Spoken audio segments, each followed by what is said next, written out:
Assalamualaikum warahmatullahi wabarakatuh. Kita bertemu lagi dalam mata pelajaran prakarya, bagian bab rekayasa alat penjernih air. Kali ini kita akan membahas mengenai karakteristik air. Selamat menyimak. Air merupakan sumber bagi kehidupan. Sering kita mendengar bumi disebut sebagai planet biru karena air menutupi 3/4 permukaan bumi. Namun, tidak jarang pula kita mengalami kesulitan mendapatkan air bersih, terutama saat musim kemarau. Ironis memang, tetapi itulah kenyataannya. Oleh karena itu, kita harus selalu optimis. Sekalipun air sumur atau sumber air lainnya yang kita miliki mulai menjadi keruh, kotor, ataupun berbau, selama kuantitasnya masih banyak, kita masih dapat berupaya berubah atau menjernihkan air keruh atau kotor tersebut menjadi air bersih yang layak pakai.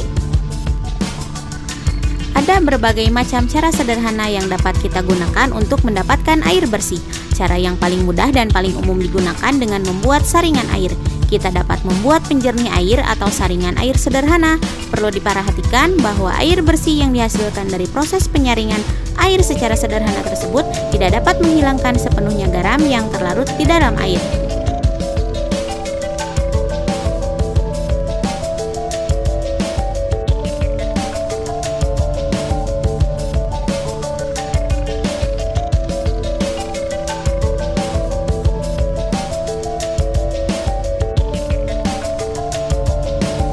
Mari kita pelajari mengenai karakteristik air bersih dan air kotor. Nah, yang pertama adalah ciri-ciri air bersih. Ciri-ciri air bersih yang pertama adalah jernih, tidak berbau, tidak berasa, dan tidak berwarna. Yang kedua, suhunya sebaiknya sejuk dan tidak panas. Yang ketiga, bebas unsur-unsur kimia yang berbahaya seperti besi, seng, raksa, dan mangan. Dan yang terakhir, tidak mengandung unsur mikrobiologi yang membahayakan seperti colitinja dan total coliforms.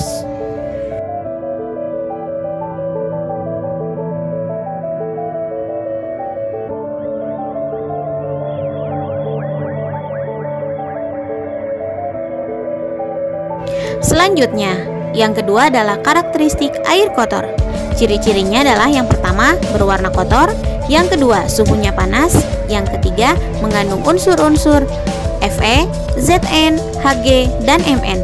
Yang keempat, biasanya air ini mengandung campuran zat-zat kimia anorganik yang berasal dari air bersih serta bermacam-macam zat organik berasal dari penguraian tinja, urin, dan sampah-sampah lainnya. Kemudian yang kelima adalah substansi organik dalam air buangan terdiri dari dua gabungan, yaitu yang pertama gabungan yang mengandung nitrogen, misalnya urea, protein, amin, dan asam amino. Dan yang keduanya gabungan yang tak mengandung nitrogen, misalnya lemak, sabun, dan karbohidrat. Termasuk juga selulosa.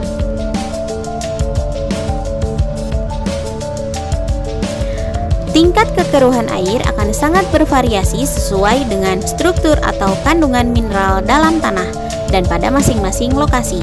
Diperlukan penelitian khusus untuk dapat mengetahui kandungan mineral sumber air pada suatu lokasi. Pada daerah yang memiliki sumber mata air permukaan tanah, penelitian dapat dilakukan lebih cepat dibandingkan dengan daerah tanpa sumber mata air, di mana kemungkinan harus dilakukan melalui pengeboran terlebih dahulu.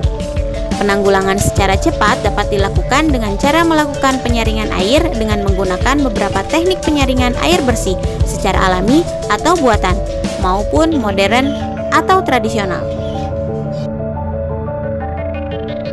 Selanjutnya, karakteristik fisik air. Yang pertama, kekeruhan. Kekeruhan air dapat ditimbulkan oleh adanya bahan-bahan anorganik dan organik yang tergantung dalam air seperti lumpur, bahan-bahan yang dihasilkan oleh buangan industri. 2. Temperatur. Kenaikan temperatur ini pada air menyebabkan penurunan kadar oksigen terlarut. Kadar oksigen terlarut yang terlalu rendah akan menimbulkan bau yang tidak sedap akibat degradasi anaerobik yang mungkin saja terjadi. Yang ketiga, warna. Warna air dapat ditimbulkan oleh kehadiran organisme bahan-bahan tersuspensi yang berwarna dan oleh ekstrak senyawa-senyawa organik serta tumbuh-tumbuhan. Yang keempat, solid atau zat padat. Kandungan zat padat menimbulkan bau busuk juga dapat menyebabkan turunnya kadar oksigen terlarut. Yang kelima, bau dan rasa. Bau dan rasa dapat dihasilkan oleh adanya organisme di dalam air seperti alga serta oleh adanya gas seperti H2S yang terbentuk dalam kondisi anaerobik dan oleh adanya senyawa-senyawa organik tertentu. Nah, untuk materi kali ini sampai sekian. Sampai jumpa pada materi selanjutnya.